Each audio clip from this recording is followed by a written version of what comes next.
From Liberia's Ellen Johnson Sirleaf to Malawi's Joyce Banda and Nkosazana Dlamini Zuma in the African Union, many African women have defied rhetoric and achieved what was once unimaginable, influential leadership roles. But while Africa has made strides in addressing gender inequality, current women leadership maintains that there is still much more to be done to break the tide of discrimination and disempowerment. So then, what more can be done to further the agenda of women on the continent? And what progress has already been made by Africa's women leaders? I'm Beatrice Marshall. Welcome to Talk Africa.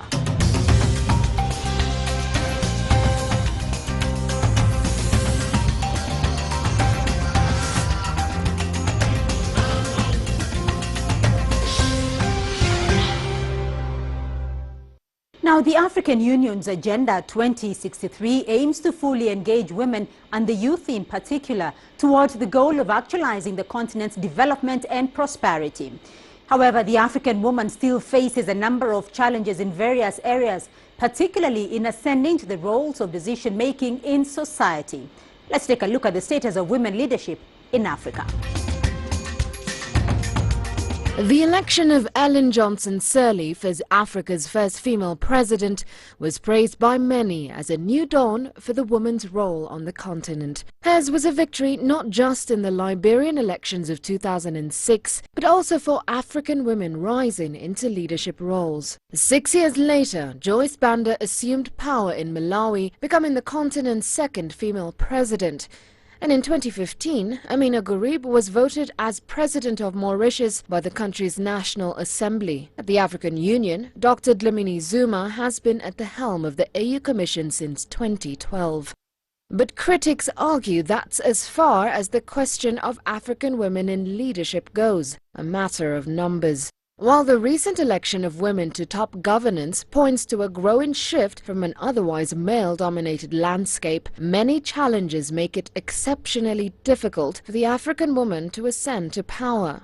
Education of the girl child remains a pertinent issue, with more than 50% of girls in 47 countries on the continent not being able to access secondary education. Early pregnancies and child marriage also contribute to this plight, making the question of women's empowerment even more difficult. Globally, 1 in 5 girls is denied a chance at education due to poverty, violence and gender discrimination. In light of this growing concern, the African Union declared 2016 a year of particular focus on women's rights. The continent's Development Blueprint Agenda 2063 targets to achieve holistic empowerment of women by the year 2030. But even as Africa struggles with significant socio-economic and cultural challenges, Rwanda, Senegal and South Africa currently feature the world's top 10 parliaments with the most women representatives, perhaps indeed signifying a change in tide. Maria Galang, CCTV.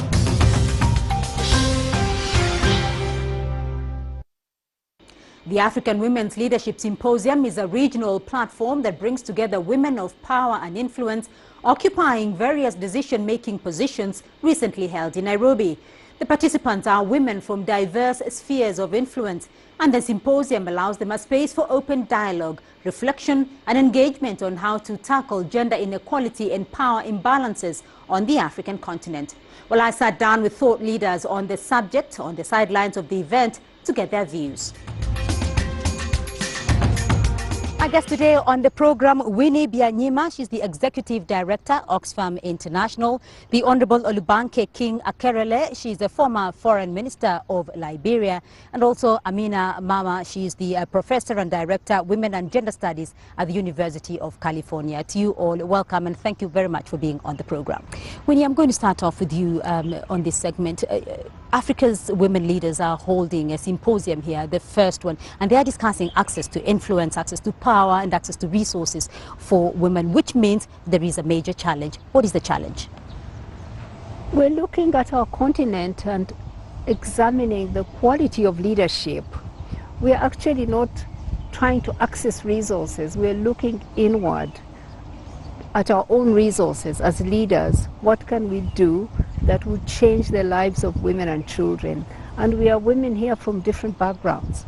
Women from politics, from business, from academia, from government, from farming, grassroots women, and all of us are leaders in our spaces, and we're looking at how we can make a difference because our continent is in crisis. So we're saying, what can we do that will change this? Olubanke, what can women do that will change this then? Well, let me say the foremost thing I do want to put on the table, and there's a tendency to forget, 1985 Nairobi Conference, International Conference on Women.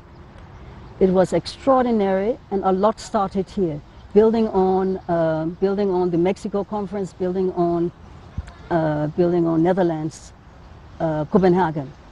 Women came here in Kenya in 1985, the International Colloquium on Conference on Women.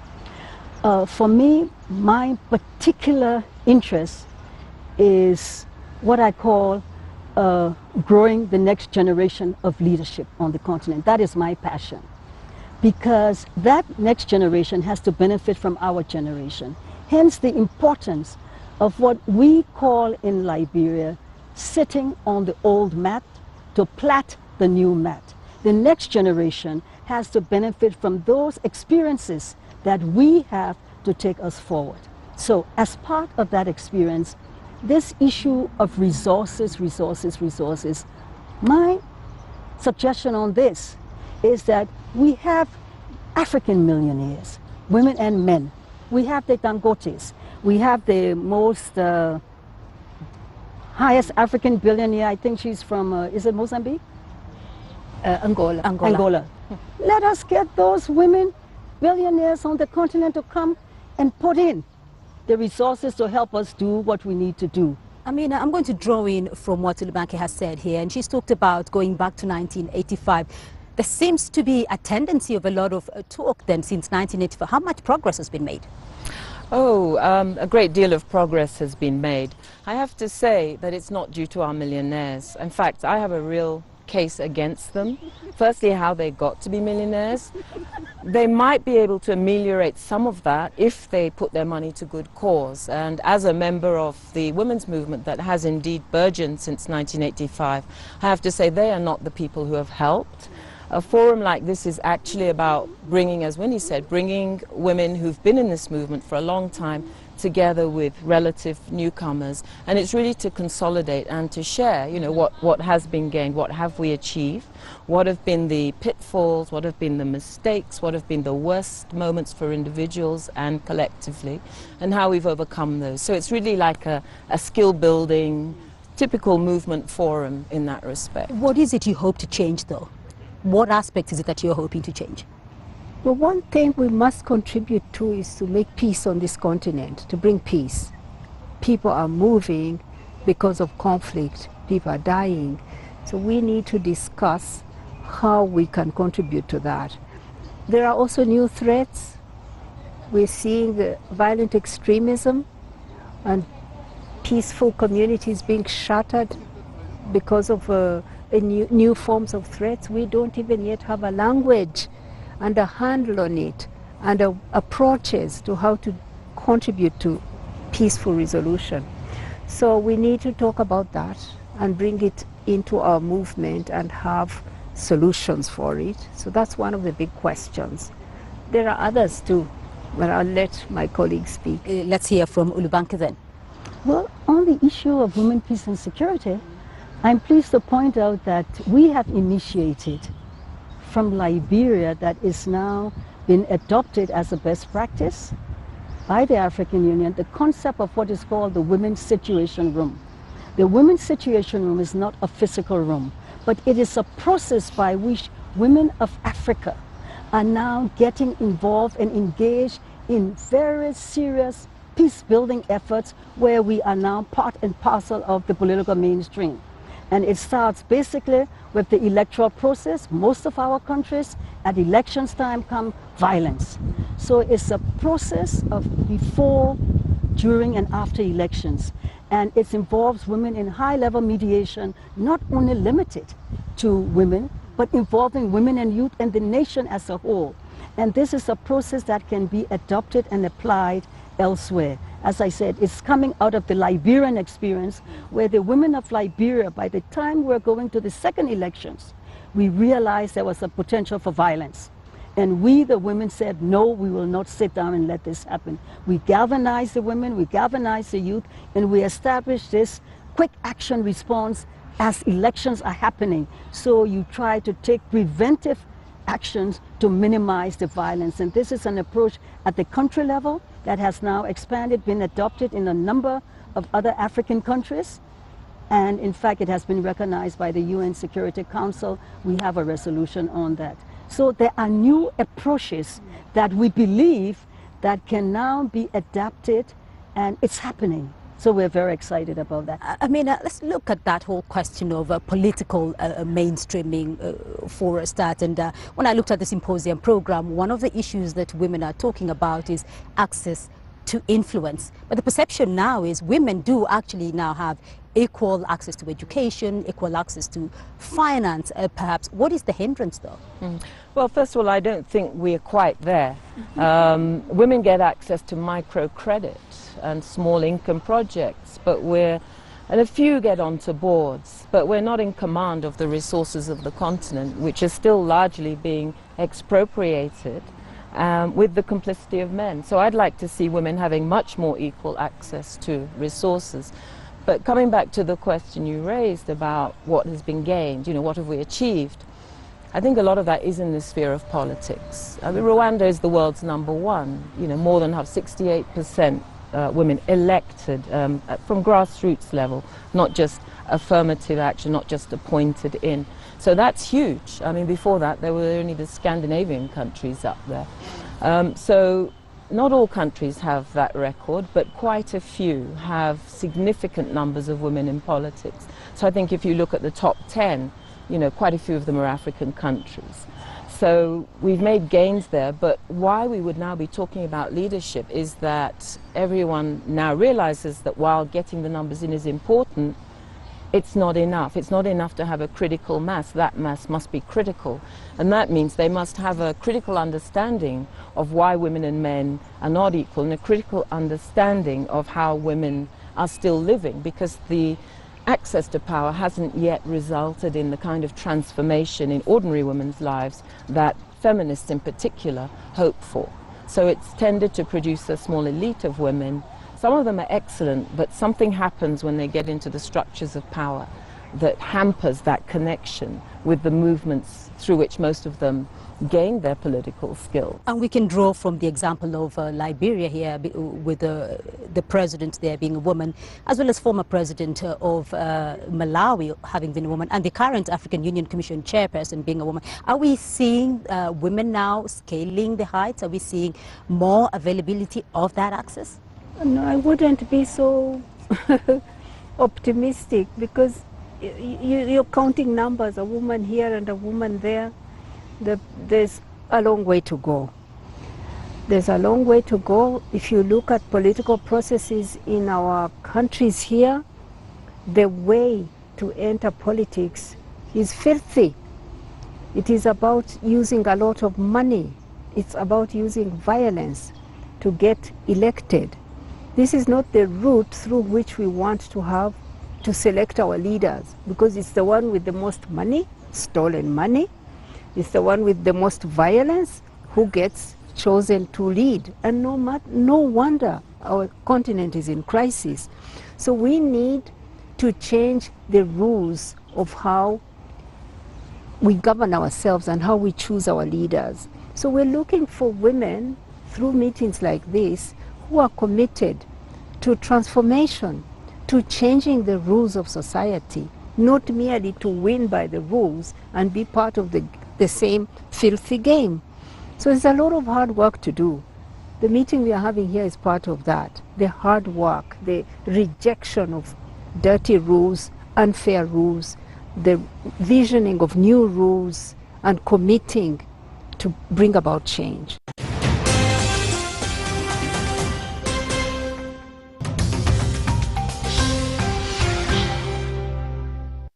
Lubenke, what's been the experience, though, of Liberia? Well, let me say, following on what you just said, is this.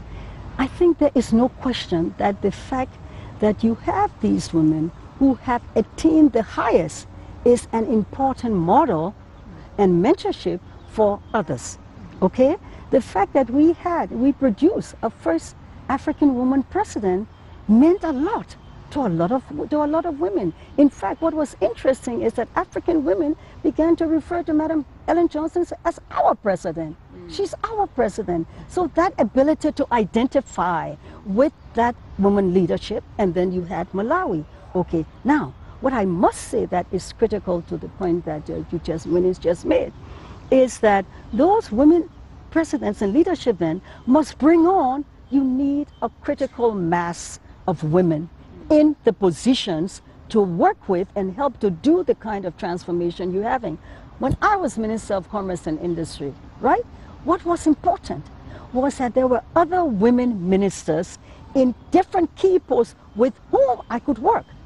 This is critical. You cannot on your own as a minister of this or a minister of that affect the major change. You need others to work with you. And so I think this is an important aspect of responding to the issue that Winnie has just made, that there may be a tendency to forget the linkages, or that you have to maintain those linkages. But this is where you work together with a team. So we must assure that more women are there in your system, not just the president, but then she must have women in key posts. When I was Minister of Commerce and Industry, the Minister of Justice was a woman. The Minister of Finance was a woman. That was a critical dossier with which to work. So this is important, but indeed we still have a lot of work to do. I mean, yes, go ahead. I was just going to say Liberia with a woman president isn't very different from Nigeria, which has never had a woman president. We both have very few women at the next level. And it's a sad thing. It shows how difficult it must be, even when you have a woman president, to actually get more women into the parliament, because the societies haven't changed just because there's a woman there. So I would say that it's a step, as she shared, but it's far from the answer. I mean, you could have a good man. There have been good men in presidencies who've done, like, you know, in South Africa. But it wasn't just down to the president. It was because they had a strong women's movement and a progressive head of state that they were able to develop a much more progressive constitution. Where does legislation, though, come into play here? Is there room for legislation? Yes, important. Legislation is important, because when you make a law, everybody must obey. Many times the law is actually a tool for changing the informal norms, the way people believe and conduct themselves. So when you say that, when you make a law against, say, female genital mutilation, then it won't stop right away, but those who are practicing it as a culture and believe that it is good, first know that it is wrong, then they know that they are wrong on the wrong side of the law, then they know they can be punished, and gradually they can be persuaded that it is not the right thing to do. So legislation is important. On this question of women's rights, of women's political voice, we have used constitutional quotas in Uganda. In this part of the world, we've used them a lot. In Tanzania, even in Rwanda, we've used constitutional quotas. Now, but by making it a law, it happened, so women came in. But in addition to coming in, after some years, we are seeing that it has become a norm in society. Nobody even makes a wedding committee anymore of just men. You must have women on it. Or a burial committee, you must have women in it. So it's become part of the culture that women are part of every committee, and that having one woman is tokenism. You must have more than one. So this is to do with starting with legislation. It transfers into the social norms, the beliefs of a society. So legislation is important, and that's why some of us champion quotas, although in some other countries they are resisted. Such here they've actually finally put it in the law books in Kenya, but they are struggling to implement it. And I was going to raise that query about Kenya's situation, because they are still struggling to implement that gender law. But how then do you accelerate the process? You know, sometimes we need to keep having a long-term perspective and looking from where we're coming from to where we're going. Some years ago, I used to use a piece from the Hansard of Kenya as a training material with women in many parts of Africa. And this was just quoting verbatim different members of parliament here debating a domestic relations bill. And men were saying the most terrible things. One man even said, why should I not have sex with my wife whenever I want? This thing of marital rape is ridiculous. Kwa sababu nimenunua, meaning I have bought her. Why would I not have sex when I want it? This was the mentality like 20 years ago. But today no man will stand up and say that. So even with this quota thing, 20 years of fighting for it in this country, now it is there. Might take another 2 years to get it implemented, but they'll get there. So it's about looking at the journey and celebrating every win and continuing. And that's why we meet like here. Right. Lubanke, I just want to get your view on that whole cultural aspect that Winnie has raised, and I know you have a point to I think it is so beautiful and it is so real. Let me tell you, today in Liberia, we are having trouble with our men accepting this quota thing. They can't even understand why it should be. So here we are, Africa's first woman president, our legislatures, we are fighting with them today on this very issue. And I agree with her, you have to get the legislation, because once you get the legislation, as she said, look at the spin-off. Look, it happens and it will come. And it will happen. And the experiences of what's happening in other countries is what we are demonstrating to our people. But you have to do this. So it is a critical first step. It is a necessary condition. It is not a sufficient condition. But by demonstrating and showing in other countries what is happening, and the discussion she's saying is real. And so we must continue that and build on such efforts. And that is why I went back to 1985 Nairobi. And the point I was making there is not that billionaires helped to get us where. All I was saying is to help us in the future. Let's tap some of those things. I agree with you, the issue of where the money is coming from is the one issue. Okay, but we're talking... Spend it well. Yeah, but but we must get them. We must get them to realize that they have an obligation to help us. But I totally agree with her. That is the struggle we're having in Liberia, where Africa's first woman president is. Do you still think the patriarchal system of Africa is still an issue? Very much so. I mean, Nigeria, they won't even talk about a quota. I think back in the 80s, we tried to introduce minimum 30% for women. First of all, Nigerian women said, why 30? We want 50. But what men said was women are overdeveloped. Now, this is going back to the culture. It is true, we come from a woman-affirming culture. The problem is that actually the modern system has often pushed back. We've worked mainly in law and policy, whereas the problems very much persist at a community level, and then men in leadership call on culture and tradition. In Nigeria, we have I want to say, notorious senator who reversed the law against child marriage that women had fought for decades. We got a law banning child marriage. He went to Egypt, came back with a 12-year-old bride, and persuaded the Senate to overturn the law. And this is quite recent. So we do keep working on the law, and we must. But it has to be a sustained struggle, because there are these reactions. And I would suggest when you have a woman president, the reaction may be even more than if you just have men and say, oh, we must, are you with me? So it's multi-layered, and the struggle has to happen at all layers. I think law has been really important in terms of changing the political space, but only in a minority of countries. So others can follow that example.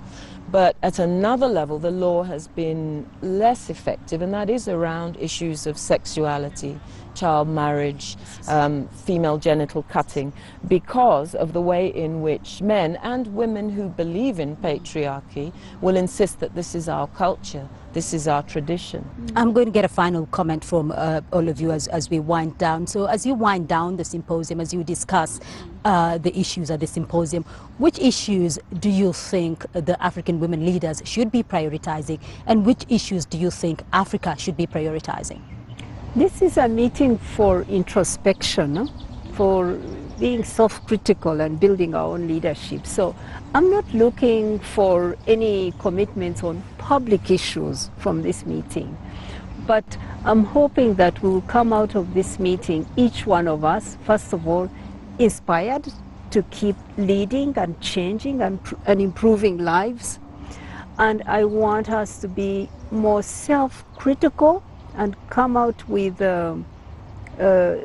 each one a commitment on how to use the space they have more deliberately to change the situation for women and girls. It's commitments. It starts from within, and we come here really to build ourselves as leaders. Right, Alubanke? Well, I will not repeat what she said because I believe in all of that. But what I'm looking for, what I want to come out, because I want to share this perspective with the rest of the meeting, is what I call growing, developing and promoting the next generation of African leadership. And that's male and female. Male and female leadership. That's what I want us to come out, for us to realize that we have to grow it, and we want to grow that leadership with a certain mindset, a certain perspective, and not to just concentrate only on the next generation of women, but the next generation of the men also. So that is what I think, and a lot is coming out of this meeting that is showing that we need to continue to empower our women who don't have this exposure, so that they themselves can know that they have a critical role to play in moving forward. Amina? What I can say from the conversations we've had already today is that it is leadership, so in support of what they're saying, but I would add that what I'm hearing is really a transformative idea of leadership. As Winnie said at the very beginning of this conversation, we have leaders from slum communities, we have leaders from rural women's associations, so we've broadened the level of leadership, so it's no longer just about politicians, but in a sense, everyone in their own sphere can play a leading role. And the second thing is that I think that it's able to be transformative, that is, make a more systemic change, because women are working collectively. We have over 120 women in the room, and you're finding out who helped who every minute of the conversation. So it is about collective leadership as opposed to, the great individual savior, because that clearly doesn't work. We get individual dictators. So the transformative model is to actually ensure collective, collaborative leadership, and this is something women are absolutely expert at. Leading from below, leading from behind, and leading collectively. I must thank you all for your insight. Amina Mama, Alubanke King Akerele, and Winnie Byanyima, thank you very much for your insights today. Thank you. A pleasure.